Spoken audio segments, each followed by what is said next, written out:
قلعہ دار عبد المسیح خود آیا ہے۔ خالد رضی اللہ تعالیٰ عنہ کو جواب ملا، اسے کہو مجھے اس سے ملنے کی کوئی خواہش نہیں۔ خالد رضی اللہ تعالیٰ عنہ نے کہا، میں جانتا ہوں وہ ان سب کا سردار ہے، اسے کہو کہ شام تک باقی تینوں قلعہ داروں نے بھی ہتھیار نہ ڈالے تو ہم انہیں اس حال تک پہنچا دیں گے جس میں وہ ہماری شرط قبول کرنے پر مجبور ہو جائیں گے۔ کسی ایک کو بھی زندہ نہیں چھوڑا جائے گا۔ جب عبد المسیح کو خالد رضی اللہ تعالیٰ عنہ کا یہ پیغام ملا تو وہ جان گیا کہ فتح آخر مسلمانوں کی ہی ہوگی۔ دوسرے قلعوں کے اندر بھی یہی کیفیت تھی جو عبد المسیح کے قلعے کے اندر تھی۔ فوجوں کا حوصلہ کمزور پڑ گیا تھا اور لوگوں پر خوف و ہراس طاری تھا۔ ان قلعوں کے سردار ہتھیار ڈالنے کے لیے تیار تھے، لیکن کوئی قلعہ دار یہ نہیں چاہتا تھا کہ ہتھیار ڈالنے میں وہ پہل کرے اور یہ تہمت اس پر لگے کہ ہتھیار سب سے پہلے اس نے ڈالے تھے، ورنہ کوئی بھی ہتھیار نہ ڈالتا۔ عبد المسیح کا پیغام ملتے ہی انہوں نے تیر اندازی بند کر دی اور تینوں قلعے دار باہر آ گئے۔ انہیں خالد رضی اللہ تعالیٰ عنہ کے سامنے لے گئے۔ اس وقت خالد رضی اللہ تعالیٰ عنہ ایک گھنے درخت کے نیچے کھڑے تھے۔ کیا تم نے ہمیں کمزور سمجھ کر ہمارا مقابلہ کیا؟ خالد رضی اللہ تعالیٰ عنہ نے ان قلعہ داروں سے کہا، کیا تم بھول گئے تھے کہ تم عربی ہو؟ کیا تمہیں یہ بھی یاد نہیں رہا کہ ہم بھی عربی ہیں؟ اگر تم عجمی ہوتے تو بھی تمہیں یہ امید نہیں رکھنی چاہیے تھی کہ تم اس قوم کو شکست دے سکو گے جو عدل اور انصاف میں یکتا ہے اور جس کی تلوار کی داغ بیٹھی ہوئی ہے۔ تو جو کچھ بھی کہنا چاہتا ہے کہہ سکتا ہے۔ ضعیف العمر عبد المسیح نے کہا، تو فاتح ہے، ہم کچھ کہنے کا حق نہیں حاصل کرتے کیونکہ ہم نے تیرے آگے ہتھیار ڈال دیے ہیں۔ مشہور مورخ ابو یوسف نے خالد رضی اللہ تعالیٰ عنہ اور عبد المسیح کے مکالمے لکھتے ہوئے یہ بھی لکھا ہے کہ عبد المسیح اس قدر بوڑھا ہو چکا تھا کہ اس کی بینویں دودھ کی مانند سفید ہو چکی تھی اور اتنی نیچے آ گئی تھی کہ ان سے اس کی آنکھ ڈھلک رہی تھی۔ اسی مورخ کے مطابق خالد رضی اللہ تعالیٰ عنہ عبد المسیح سے متاثر ہوئے۔ تمہاری عمر کتنی ہے؟ خالد رضی اللہ عنہ نے عبد المسیح سے پوچھا۔ 200 سال، عبد المسیح نے جواب دیا۔ خالد رضی اللہ عنہ یہ جواب سن کر بہت پریشان ہوئے۔ انہوں نے اس بوڑھے قلعے دار کو اور زیادہ غور سے دیکھا، جسے انہیں یقین نہ آ رہا ہو کہ یہ شخص 200 سال سے زندہ ہے۔ کسی بھی مورخ نے عبد المسیح کی صحیح عمر نہیں لکھی۔ واقعات سے پتہ چلتا ہے کہ اس کی عمر 100 سال سے کچھ اوپر تھی۔ تو نے بڑی لمبی عمر پائی ہے، خالد رضی اللہ تعالیٰ عنہ نے کہا۔ یہ بتا کہ اتنی لمبی زندگی میں تم نے سب سے زیادہ کیا عجیب چیز دیکھی ہے؟ نوشیروہ کا عدل و انصاف، عبد المسیح نے جواب دیا۔ اس دور میں حکومت اس کی ہوتی ہے جس کے بازو میں طاقت اور ہاتھ میں تلوار ہوتی ہے، لیکن نوشیروہ نے عدل و انصاف کے ذریعے لوگوں کے دلوں پر فتح پائی۔ تم کہتے ہو کہ مسلمان عدل و انصاف میں یکتا ہے۔ نہیں، میں نوشیروہ کو عادل مانتا ہوں۔ تم کہاں سے آئے ہو؟ خالد رضی اللہ تعالیٰ عنہ نے عبد المسیح سے پوچھا۔ کہا کہ رہنے والے ہو؟ ایک گاؤں ہے، عبد المسیح نے جواب دیا۔ جہاں تک کوئی عورت بھی سفر کرے تو اس کے لیے ایک روٹی کا ایک ٹکڑا بھی کافی ہوتا ہے۔ کیا تم احمق نہیں ہو؟ خالد رضی اللہ تعالیٰ عنہ نے کہا۔ میں پوچھ کیا رہا ہوں اور تم جواب کیا دے رہے ہو؟ میں نے پوچھا تھا کہاں سے آئے ہو؟ اپنے باپ کی ریڑھ کی ہڈی سے، عبد المسیح نے جواب دیا۔ تم قلعہ دار بننے کے قابل کب ہوئے؟ خالد رضی اللہ تعالیٰ عنہ نے جنجلا کر کہا۔ میں نے پوچھا ہے تم کہاں سے آئے ہو؟ اپنی ماں کے رحم سے، عبد المسیح نے جواب دیا۔ خالد رضی اللہ تعالیٰ عنہ نے جب دیکھا کہ اس بوڑھے کا بولنے کا، سوچنے کا اور جواب دینے کا انداز مسخہ خیز ہے، خالد رضی اللہ تعالیٰ عنہ نے جب دیکھا کہ اس بوڑھے کا بولنے کا، سوچنے کا اور جواب دینے کا انداز مزاح کا خیز سا ہے، تو انہوں نے تفریح تبلیغ کے لیے اس سے ویسے ہی سوال کرنے شروع کر دیے۔ یہ سوال و جواب تقریباً تمام مورخوں نے لکھے ہیں۔ تم کہاں جاؤ گے؟ خالد رضی اللہ تعالیٰ عنہ نے پوچھا۔ آگے کو، عبد المسیح نے جواب دیا۔ تمہارے آگے کیا ہے؟ آخرت، عبد المسیح نے جواب دیا۔ تم جانتے ہو کہاں کھڑے ہو؟ خالد رضی اللہ تعالیٰ عنہ نے پوچھا۔ زمین پر، عبد المسیح نے جواب دیا۔ خالد رضی اللہ تعالیٰ عنہ اس کی بے رخی اور لاپرواہی دیکھ کر اسے یہ احساس دلانا چاہتے تھے کہ وہ فاتح سالار اعلیٰ کے سامنے کھڑے ہیں۔ خالد رضی اللہ تعالیٰ عنہ نے معلوم نہیں کیا سوچ کر اس سے پوچھا، تم کس چیز کے اندر ہو؟ اپنے کپڑوں کے اندر، عبد المسیح نے کہا۔ اب خالد رضی اللہ تعالیٰ عنہ کو غصہ آنے لگا۔ انہوں نے تہجیہ لہجے میں کہا، دنیا کم عقل کو تباہ کرتی ہے، لیکن دانا لوگ دنیا کو تباہ کر دیتے ہیں۔ مجھے معلوم نہیں کہ تم کم عقل ہو یا دانا، مجھے صحیح جواب تمہارے لوگ ہی دے سکتے ہیں۔ احفاظ سالار عبد المسیح نے کہا، چونٹی بہتر جانتی ہے کہ اس کے بل کے اندر کیا کچھ رکھا ہے، اونٹ نہیں بتا سکتا۔ خالد رضی اللہ عنہ نے چونک کر عبد المسیح کی طرف دیکھا، ان کا غصہ ختم ہو گیا۔ انہوں نے محسوس کر لیا کہ یہ شخص احمق یا کم عقل نہیں۔ خالد رضی اللہ عنہ نے اسے اپنے برابر بٹھا لیا۔ اب خالد رضی اللہ عنہ کے انداز میں احترام تھا۔ اے بزرگ، خالد رضی اللہ عنہ نے کہا، کوئی ایسی بات بتا جو تو ہمیشہ یاد رکھنا چاہتا ہے۔ مورخ لکھتے ہیں کہ عبد المسیح گہری سوچ میں کھو گیا، اس کے چہرے پر اداسی آ گئی۔ اس نے قلعے کی طرف دیکھا۔ میں اس وقت کو یاد کرتا ہوں، عبد المسیح نے کہا، جب ان قلعوں کے عقب میں بہتے ہوئے افراد میں چین کے بحری جہاز بادبان پہ لائے آیا کرتے تھے۔ پھر مجھے جو وقت یاد ہے وہ نوشیروہ کا عہد حکومت ہے۔ رعایا خوشحال اور مطمئن تھی، کوئی جھونپڑی میں رہتا تھا یا محل میں۔ نوشیروہ کا انصاف سب کے لیے ایک تھا۔ محترم بزرگ، خالد رضی اللہ عنہ نے کہا، خدا کی قسم تو مسلمانوں کے عدل و انصاف کو بھی یاد رکھے گا۔ اگر تو اپنے لوگوں کے ساتھ اسلام قبول کر لے تو تیری اور تیری لوگوں کی حفاظت ہمارے ذمہ ہوگی۔ تم سب کو وہی حقوق ملیں گے جو دوسرے مسلمانوں کو ملتے ہیں۔ اگر اسلام قبول کرنے کے لیے تو اپنے آپ کو آمادہ نہیں کر سکتا تو تجھے اور ان تمام قلعے داروں کو وہ جزیہ ادا کرنا ہوگا جو میں مقرر کروں گا۔ اگر تجھے یہ بھی قبول نہیں تو پھر تم نے دیکھ ہی لیا ہے کہ مسلمان قلعوں کو کس طرح سر کرتے ہیں اور ان کی تلواروں کی کاٹ کیسی ہے۔ ہم سے کچھ اور مانگ ہم دیں گے۔ عبد المسیح نے کہا، اپنا مذہب نہیں چھوڑیں گے۔ بتا جزیہ کتنا ہوگا؟ تم جیسے دانا سے مجھے اس جواب کی توقع نہیں تھی۔ خالد رضی اللہ عنہ نے کہا، کفر نے تجھے شکست تک پہنچایا ہے۔ اس عربی کو میں کم عقل سمجھتا ہوں جو عرب بھی راستے سے ہٹ کر حجمی راستہ اختیار کر لے۔ خالد رضی اللہ عنہ نے ان الفاظ نے نہ عبد المسیح کو متاثر کیا نہ دوسرے کسی قلعہ دار یا سردار کو۔ وہ اپنے انکار پر قائم رہے۔ جب خالد رضی اللہ عنہ نے انہیں جزیہ کی رقم بتائی تو انہوں نے فوراً قبول کر لیا۔ یہ رقم 1,09,000 درہم تھی جو عہد نامے تحریر کیا گیا۔ اس کے الفاظ یہ تھے، بسم اللہ الرحمن الرحیم۔ یہ عہد نامہ خالد بن ولید نے ہیرا کے سرداروں عدی بن عدی اور عمر بن عدی، عمر بن عبد المسیح، ایاس بن قبیسیہ التانی اور ہری بن عقال سے کیا ہے۔ اس عہد نامے کو ہیرا کے لوگوں نے اسلام قبول کر لیا اور اپنے سردار کو اس کی تکمیل کا ذمہ دار ٹھہرایا ہے۔ اس عہد نامے کے مطابق اہل ہیرا خلافت مدینہ کو 1,09,000 درہم سالانہ ادا کریں گے۔ یہ جزیہ ہیرا کے پادریوں اور راہبیوں سے بھی وصول کیا جائے گا۔ صرف اپاہج و نادار افراد اور تارک الدنیا راہبوں کو یہ جزیہ معاف ہوگا۔ اگر یہ جزیہ باقاعدگی سے ادا کیا جاتا رہا تو اہل ہیرا کے تحفظ کے ذمہ دار مسلمان ہوں گے۔ اگر مسلمانوں نے اس ذمہ داری میں کوتاہی کی تو جزیہ نہیں لیا جائے گا، اور اگر اہل ہیرا نے اس عہد نامے کی خلاف ورزی کی تو مسلمان اپنی ذمہ داری سے بری سمجھے جائیں گے۔ یہ معاہدہ ربیع الاول 12 ہجری میں تحریر ہوا۔ ہیرا پر مسلمانوں کے قبضے کی تکمیل ہو گئی۔ معاہدے کے بعد تمام قلعے داروں اور امران خالد رضی اللہ عنہ کی اطاعت قبول کر لی۔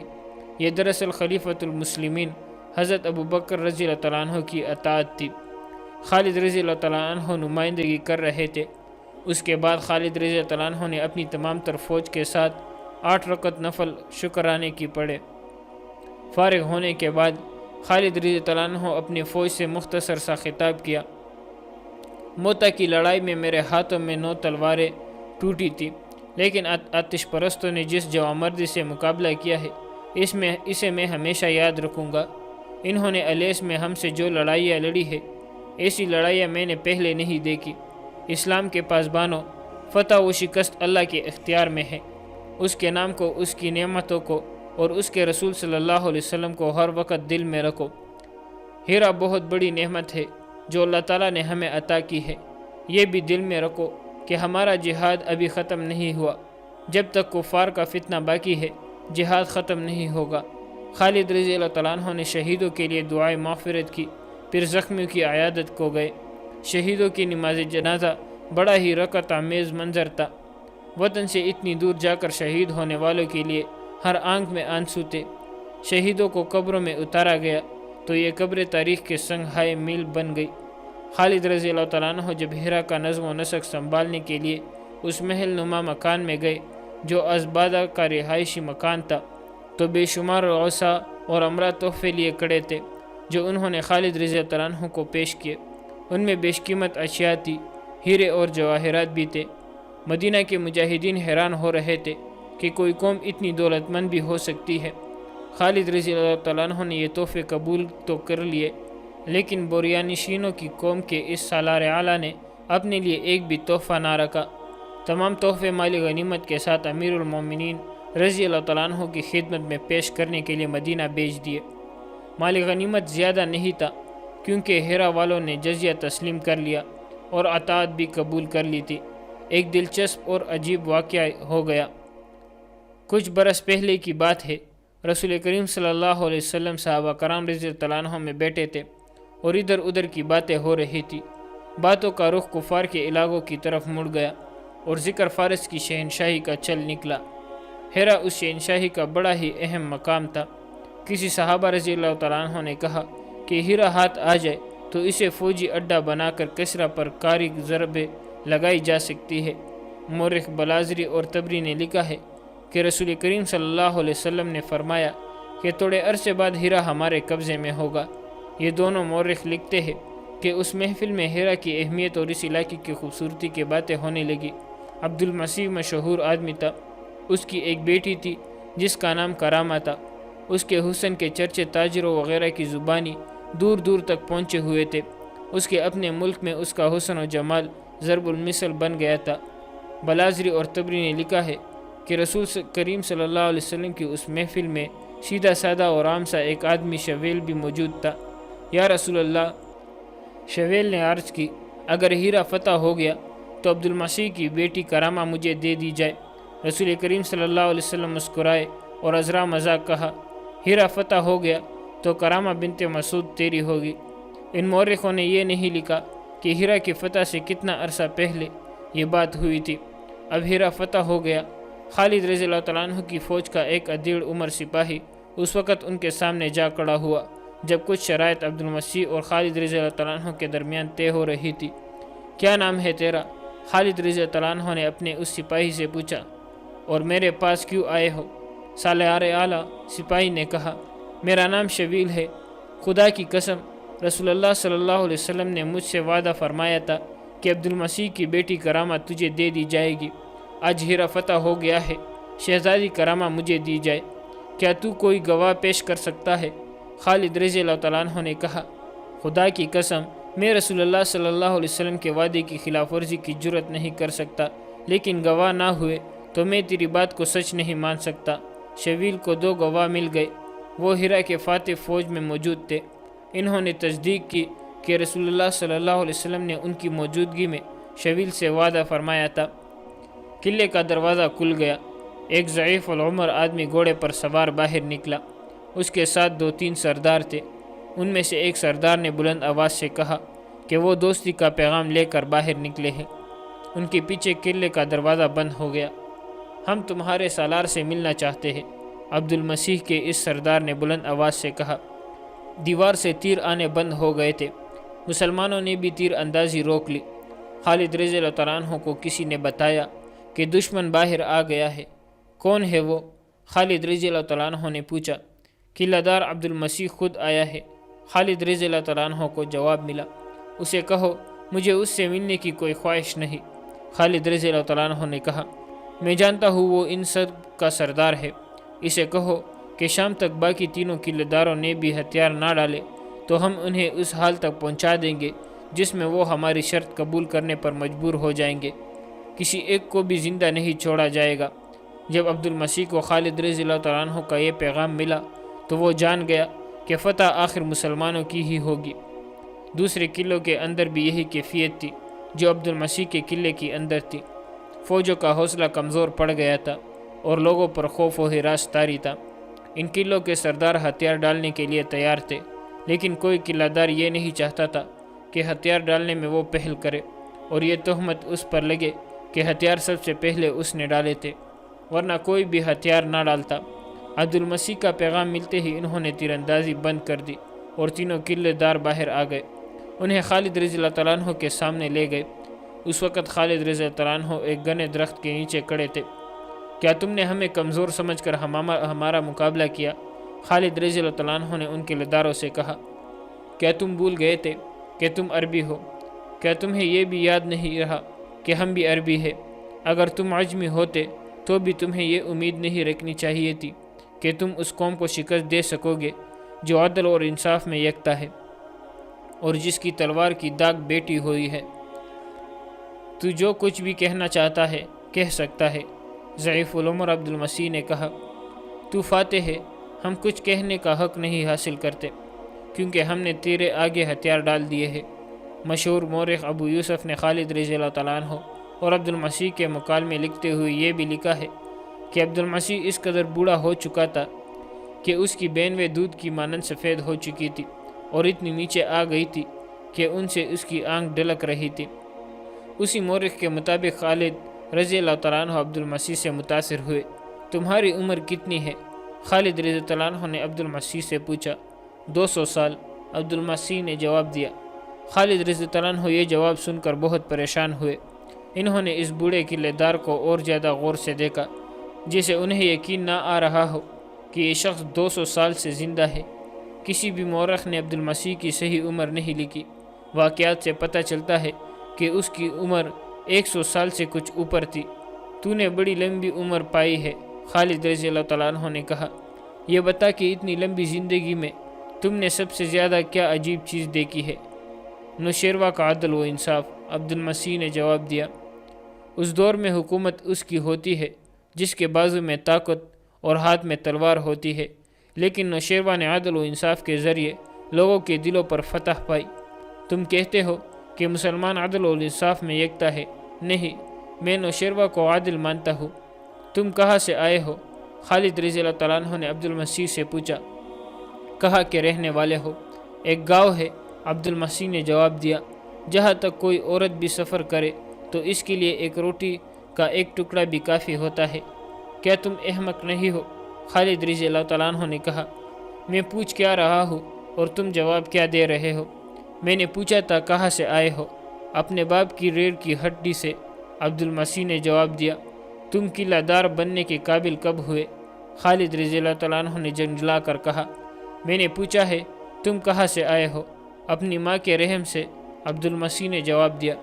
خالد رضی اللہ تعالیٰ عنہ نے جب دیکھا کہ اس بوڑھے کا بولنے کا، سوچنے کا اور جواب دینے کا انداز مسکا خیز ہے خالد رضی اللہ تعالیٰ عنہ نے جب دیکھا کہ اس بوڑھے کا بولنے کا، سوچنے کا اور جواب دینے کا انداز مزاح کا خیز سا ہے، تو انہوں نے تفریح تبیق کے لیے اس سے ویسے ہی سوال کرنے شروع کر دیے۔ یہ سوال و جواب تقریباً تمام مورخوں نے لکھے ہیں۔ تم کہاں جاؤ گے؟ خالد رضی اللہ تعالیٰ عنہ نے پوچھا۔ آگے کو، عبد المسیح نے جواب دیا۔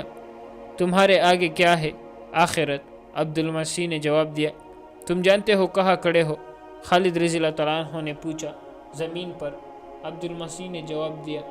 خالد رضی اللہ تعالیٰ عنہ اس کی بے رخی اور لاپرواہی دیکھ کر اسے یہ احساس دلانا چاہتے تھے کہ وہ فاتح سالار اعلیٰ کے سامنے کھڑے ہیں۔ خالد رضی اللہ تعالیٰ عنہ نے معلوم نہیں کیا سوچ کر اس سے پوچھا، تم کس چیز کے اندر ہو؟ اپنے کپڑوں کے اندر، عبد المسیح نے کہا۔ اب خالد رضی اللہ تعالیٰ عنہ کو غصہ آنے لگا۔ انہوں نے تہجیہ لہجے میں کہا، دنیا کم عقل کو تباہ کرتی ہے، لیکن دانا لوگ دنیا کو تباہ کر دیتے ہیں۔ مجھے معلوم نہیں کہ تم کم عقل ہو یا دانا، مجھے صحیح جواب تمہارے لوگ ہی دے سکتے ہیں۔ اے فاتح سالار، عبد المسیح نے کہا، چونٹی بہتر جانتی ہے کہ اس کے بل کے اندر کیا کچھ رکھا ہے، اونٹ نہیں بتا سکتا۔ خالد رضی اللہ عنہ نے چونک کر عبد المسیح کی طرف دیکھا۔ ان کا غصہ ختم ہو گیا۔ انہوں نے محسوس کر لیا کہ یہ شخص احمق یا کم عقل نہیں۔ خالد رضی اللہ عنہ نے اسے اپنے برابر بٹھا لیا۔ اب خالد رضی اللہ عنہ کے انداز میں احترام تھا۔ اے بزرگ، خالد رضی اللہ عنہ نے کہا، کوئی ایسی بات بتا جو تو ہمیشہ یاد رکھنا چاہتا ہے۔ مورخ لکھتے ہیں کہ عبد المسیح گہری سوچ میں کھو گیا۔ اس کے چہرے پر اداسی آ گئی۔ اس نے قلعے کی طرف دیکھا۔ میں اس وقت کو یاد کرتا ہوں، عبد المسیح نے کہا، جب ان قلعوں کے عقب میں بہتے ہوئے افرات میں چین کے بحری جہاز بادبان پہ لائے آیا کرتے تھے۔ پھر مجھے جو وقت یاد ہے وہ نوشیروہ کا عہد حکومت ہے۔ رعایا خوشحال اور مطمئن تھی، کوئی جھونپڑی میں رہتا تھا یا محل میں۔ نوشیروہ کا انصاف سب کے لیے ایک تھا۔ محترم بزرگ خالد رضی اللہ عنہ نے کہا، خدا کی قسم تو مسلمانوں کے عدل و انصاف کو بھی یاد رکھے گا۔ اگر تو اپنے لوگوں کے ساتھ اسلام قبول کر لے تو تیری اور تیری لوگوں کی حفاظت ہمارے ذمہ ہوگی۔ تم سب کو وہی حقوق ملیں گے جو دوسرے مسلمانوں کو ملتے ہیں۔ اگر اسلام قبول کرنے کے لیے تو اپنے آپ کو آمادہ نہیں کر سکتا تو تجھے اور ان تمام قلعے داروں کو وہ جزیہ ادا کرنا ہوگا جو میں مقرر کروں گا۔ اگر تجھے یہ بھی قبول نہیں تو پھر تم نے دیکھ ہی لیا ہے کہ مسلمان قلعوں کو کس طرح سر کرتے ہیں اور ان کی تلواروں کی کاٹ کیسی ہے۔ ہم سے کچھ اور مانگ ہم دیں گے۔ عبد المسیح نے کہا، اپنا مذہب نہیں چھوڑیں گے، بتا جزیہ کتنا ہوگا؟ تم جیسے دانا سے مجھے اس جواب کی توقع نہیں تھی۔ خالد رضی اللہ تعالیٰ عنہ نے کہا، کفر نے تجھے شکست تک پہنچایا ہے۔ اس عربی کو میں کم عقل سمجھتا ہوں جو عرب بھی راستے سے ہٹ کر حجمی راستہ اختیار کر لے۔ خالد رضی اللہ عنہ نے ان الفاظ نے نہ عبد المسیح کو متاثر کیا نہ دوسرے کسی قلعے دار یا سردار کو۔ وہ اپنے انکار پر قائم رہے۔ جب خالد رضی اللہ عنہ نے انہیں جزیہ کی رقم بتائی تو انہوں نے فوراً قبول کر لیا۔ یہ رقم 1,09,000 درہم تھی جو عہد نامے تحریر کیا گیا۔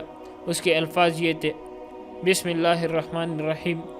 یہ عہد نامہ خالد بن ولید نے ہیرا کے سرداروں عدی بن عدی وعمر بن عدی، عمر بن عبد المسیح، ایاس بن قبیسیہ التانی اور ہری بن عقال سے کیا ہے۔ اس عہد نامے کو ہیرا کے لوگوں نے اسلام قبول کر لیا اور اپنے سردار کو اس کی تکمیل کا ذمہ دار ٹھہرایا ہے۔ اس عہد نامے کے مطابق اہل ہیرا خلافت مدینہ کو 1,09,000 درہم سالانہ ادا کریں گے۔ یہ جزیہ ہیرا کے پادریوں اور راہبیوں سے بھی وصول کیا جائے گا۔ صرف اپاہج و نادار افراد اور تارک الدنیا راہبوں کو یہ جزیہ معاف ہوگا۔ اگر یہ جزیہ باقاعدگی سے ادا کیا جاتا رہا تو اہل ہیرا کے تحفظ کے ذمہ دار مسلمان ہوں گے۔ اگر مسلمانوں نے اس ذمہ داری میں کوتاہی کی تو جزیہ نہیں لیا جائے گا، اور اگر اہل ہیرا نے اس عہد نامے کی خلاف ورزی کی تو مسلمان اپنی ذمہ داری سے بری سمجھے جائیں گے۔ یہ معاہدہ ربیع الاول 12 ہجری میں تحریر ہوا۔ ہیرا پر مسلمانوں کی قبضے کی تکمیل ہو گئی۔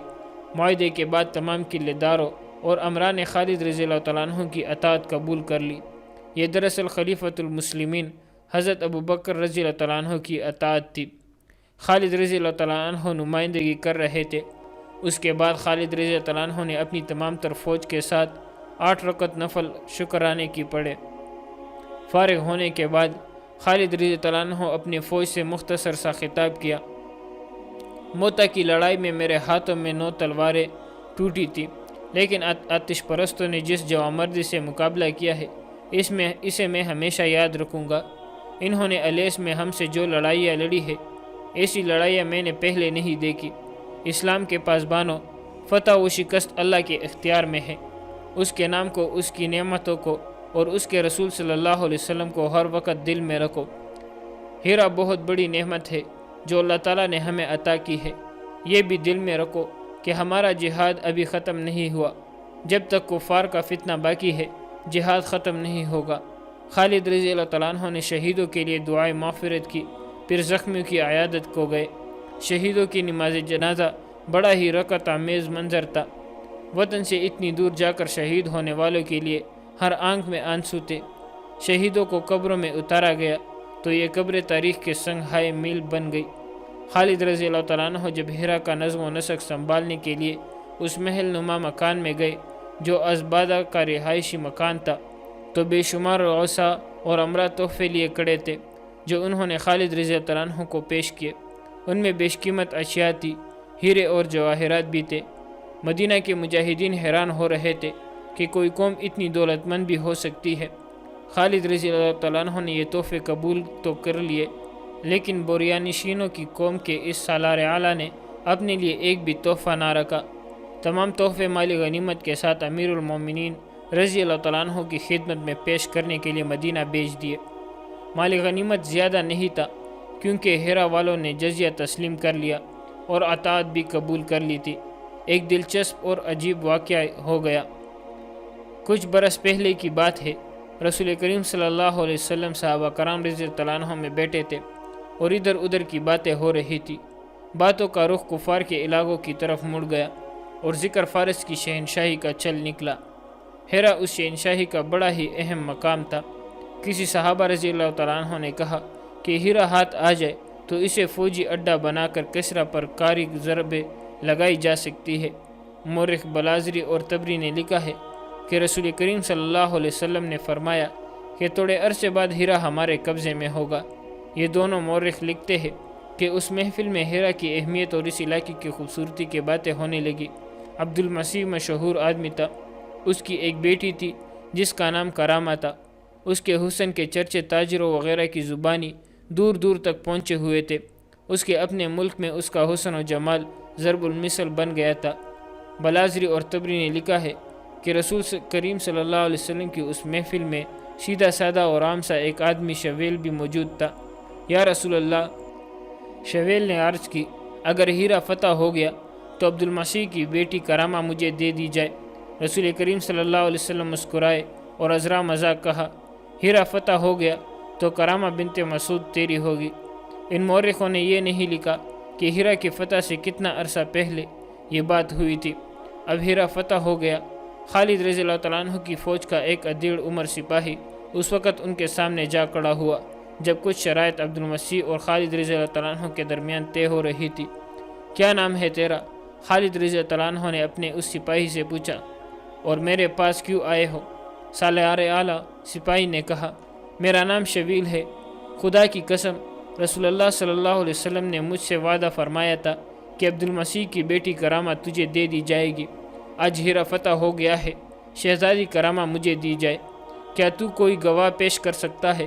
خالد رضی اللہ تعالیٰ عنہ نے کہا، خدا کی قسم، میں رسول اللہ صلی اللہ علیہ وسلم کے وعدے کی خلاف ورزی کی جرت نہیں کر سکتا، لیکن گواہ نہ ہوئے تو میں تیری بات کو سچ نہیں مان سکتا۔ شویل کو 2 گواہ مل گئے، وہ ہیرا کے فاتح فوج میں موجود تھے۔ انہوں نے تصدیق کی کہ رسول اللہ صلی اللہ علیہ وسلم نے ان کی موجودگی میں شویل سے وعدہ فرمایا تھا کہ تم عربی ہو۔ کیا تمہیں یہ بھی یاد نہیں رہا کہ ہم بھی عربی ہیں؟ اگر تم عجمی ہوتے تو بھی تمہیں یہ امید نہیں رکھنی چاہیے تھی کہ تم اس قوم کو شکست دے سکو گے جو عدل اور انصاف میں یکتا ہے اور جس کی تلوار کی داغ بیٹی ہوئی ہے۔ تو جو کچھ بھی کہنا چاہتا ہے کہہ سکتا ہے۔ ضعیف العمر عبد المسیح نے کہا، تو فاتح ہے، ہم کچھ کہنے کا حق نہیں حاصل کرتے کیونکہ ہم نے تیرے آگے ہتھیار ڈال دیے ہیں۔ مشہور مورخ ابو یوسف نے خالد رضی اللہ تعالیٰ عنہ اور عبد المسیح کے مکالمے لکھتے ہوئے یہ بھی لکھا ہے کہ عبد المسیح اس قدر بوڑھا ہو چکا تھا کہ اس کی بینویں دودھ کی مانند سفید ہو چکی تھی اور اتنی نیچے آ گئی تھی کہ ان سے اس کی آنکھ ڈھلک رہی تھی۔ اسی مورخ کے مطابق خالد رضی اللہ تعالیٰ عنہ عبد المسیح سے متاثر ہوئے۔ تمہاری عمر کتنی ہے؟ خالد رضی اللہ عنہ نے عبد المسیح سے پوچھا۔ 200 سال، عبد المسیح نے جواب دیا۔ خالد رضی اللہ عنہ یہ جواب سن کر بہت پریشان ہوئے۔ انہوں نے اس بوڑھے قلعے دار کو اور زیادہ غور سے دیکھا، جسے انہیں یقین نہ آ رہا ہو کہ یہ شخص 200 سال سے زندہ ہے۔ کسی بھی مورخ نے عبد المسیح کی صحیح عمر نہیں لکھی۔ واقعات سے پتہ چلتا ہے کہ اس کی عمر 100 سال سے کچھ اوپر تھی۔ تو نے بڑی لمبی عمر پائی ہے، خالد رضی اللہ تعالیٰ عنہ نے کہا۔ یہ بتا کہ اتنی لمبی زندگی میں تم نے سب سے زیادہ کیا عجیب چیز دیکھی ہے؟ نوشیروہ کا عدل و انصاف، عبد المسیح نے جواب دیا۔ اس دور میں حکومت اس کی ہوتی ہے جس کے بازو میں طاقت اور ہاتھ میں تلوار ہوتی ہے، لیکن نوشیروہ نے عدل و انصاف کے ذریعے لوگوں کے دلوں پر فتح پائی۔ تم کہتے ہو کہ مسلمان عدل و انصاف میں یکتا ہے۔ نہیں، میں نوشیروہ کو عادل مانتا ہوں۔ تم کہاں سے آئے ہو؟ خالد رضی اللہ تعالیٰ عنہ نے عبد المسیح سے پوچھا۔ کہا کہ رہنے والے ہو۔ ایک گاؤں ہے، عبد المسیح نے جواب دیا۔ جہاں تک کوئی عورت بھی سفر کرے تو اس کے لیے ایک روٹی کا ایک ٹکڑا بھی کافی ہوتا ہے۔ کیا تم احمق نہیں ہو؟ خالد رضی اللہ تعالیٰ عنہ نے کہا۔ میں پوچھ کیا رہا ہوں اور تم جواب کیا دے رہے ہو؟ میں نے پوچھا تھا کہاں سے آئے ہو؟ اپنے باپ کی ریڑھ کی ہڈی سے۔ عبد المسیح نے جواب دیا، تم قلعہ دار بننے کے قابل کب ہوئے؟ خالد رضی اللہ تعالیٰ عنہ نے جنجلا کر کہا، میں نے پوچھا ہے تم کہاں سے آئے ہو؟ اپنی ماں کے رحم سے، عبد المسیح نے جواب دیا۔ خالد رضی اللہ تعالیٰ عنہ نے جب دیکھا کہ اس بوڑھے کا بولنے کا، سوچنے کا اور جواب دینے کا انداز مسکا خیز ہے، خالد رضی اللہ تعالیٰ عنہ نے جب دیکھا کہ اس بوڑھے کا بولنے کا، سوچنے کا اور جواب دینے کا انداز مزاح کا خیز سا ہے، تو انہوں نے تفریح تبیہ کے لیے اس سے ویسے ہی سوال کرنے شروع کر دیے۔ یہ سوال و جواب تقریباً تمام مورخوں نے لکھے ہیں۔ تم کہاں جاؤ گے؟ خالد رضی اللہ تعالیٰ عنہ نے پوچھا۔ آگے کو، عبد المسیح نے جواب دیا۔ تمہارے آگے کیا ہے؟ آخرت، عبد المسیح نے جواب دیا۔ تم جانتے ہو کہاں کھڑے ہو؟ خالد رضی اللہ تعالیٰ عنہ نے پوچھا۔ زمین پر، عبد المسیح نے جواب دیا۔ خالد رضی اللہ تعالیٰ عنہ اس کی بے رخی اور لاپرواہی دیکھ کر اسے یہ احساس دلانا چاہتے تھے کہ وہ فاتح سالار اعلیٰ کے سامنے کھڑے ہیں۔ خالد رضی اللہ تعالیٰ عنہ نے معلوم نہیں کیا سوچ کر اس سے پوچھا، تم کس چیز کے اندر ہو؟ اپنے کپڑوں کے اندر، عبد المسیح نے کہا۔ اب خالد رضی اللہ تعالیٰ عنہ کو غصہ آنے لگا۔ انہوں نے تہجیہ لہجے میں کہا، دنیا کم عقل کو تباہ کرتی ہے، لیکن دانا لوگ دنیا کو تباہ کر دیتے ہیں۔ مجھے معلوم نہیں کہ تم کم عقل ہو یا دانا، مجھے صحیح جواب تمہارے لوگ ہی دے سکتے ہیں۔ اے فاتح سالار، عبد المسیح نے کہا، چونٹی بہتر جانتی ہے کہ اس کے بل کے اندر کیا کچھ رکھا ہے، اونٹ نہیں بتا سکتا۔ خالد رضی اللہ عنہ نے چونک کر عبد المسیح کی طرف دیکھا۔ ان کا غصہ ختم ہو گیا۔ انہوں نے محسوس کر لیا کہ یہ شخص احمق یا کم عقل نہیں۔ خالد رضی اللہ عنہ نے اسے اپنے برابر بٹھا لیا۔ اب خالد رضی اللہ تعالیٰ عنہ کے انداز میں احترام تھا۔ اے بزرگ، خالد رضی اللہ تعالیٰ عنہ نے کہا، کوئی ایسی بات بتا جو تو ہمیشہ یاد رکھنا چاہتا ہے۔ مورخ لکھتے ہیں کہ عبد المسیح گہری سوچ میں کھو گیا۔ اس کے چہرے پر اداسی آ گئی۔ اس نے قلعے کی طرف دیکھا۔ میں اس وقت کو یاد کرتا